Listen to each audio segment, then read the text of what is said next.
all room lights on or off. Any lights present in the room are fine. The carts can even be used in sunlight. Frequently asked questions. How long does the fixture need to operate to kill viruses? A 30-minute exposure time is required for killing viruses.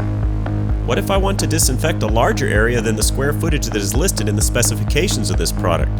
You can move the product and cover other areas. Each time the unit is moved, the exposure time starts again.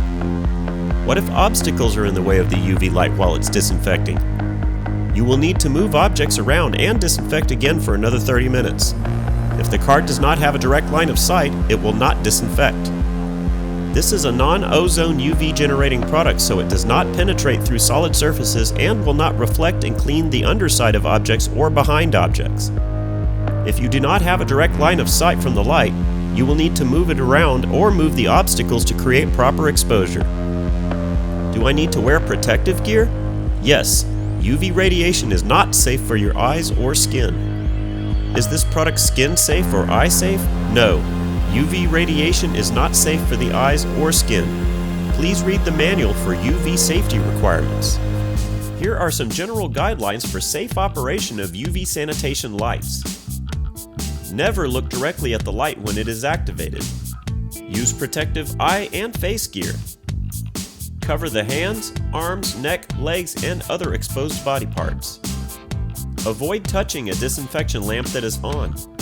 Set up signs, markers, or cones around the area to warn others of ongoing sanitation. Do not handle a broken or cracked UV lamp with bare hands. During large-scale operation, people should not be present inside the room. Block off access to the general area by setting up signs. Close and cover all windows to contain stray UVC light beams. Do not stand in front of the lamps when turning on the UV disinfection cart. After sanitation, power down the UV light before entering the room or handling the cart. Additionally, we recommend using respiratory masks when performing UV sanitation in potentially contaminated areas. These vital safety accessories have two benefits. They prevent individuals from breathing in deadly viruses and toxic chemicals, and they help reduce direct contact when touching the face and mouth. Light maintenance and care. Periodically check the UV lamp before and after use for damage, especially when experiencing light flicker. If the lamp becomes too hot to touch, allow it to cool before inspection. At Larson Electronics, we do more than meet your lighting needs. Contact us today.